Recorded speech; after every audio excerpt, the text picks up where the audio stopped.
Well, guys, life got in the way this morning and I let my dough overproof, which means it just sat on the counter too long and it started to lose its luster. So I'm going to let you watch me play with this dough for a few minutes and see how sticky and kind of unruly it is.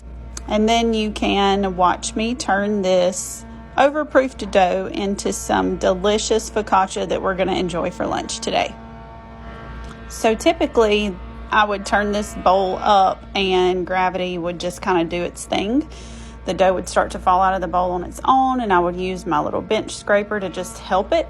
But you can see that it's not really cooperating very well. It's really stuck to the bowl. It's difficult to get out, but it's coming along.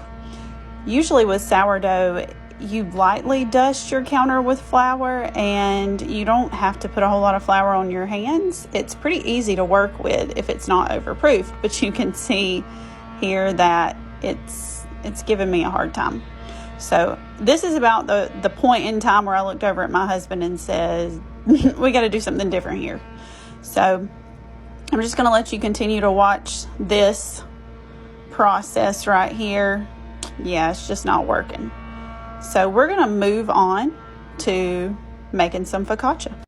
All right, so we've got a new pan, 9x13. I'm hitting it with a little baker's joy. It's my favorite.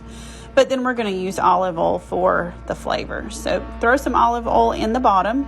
You're going to be pretty generous with this. Mine almost kind of bakes in a bed of olive oil.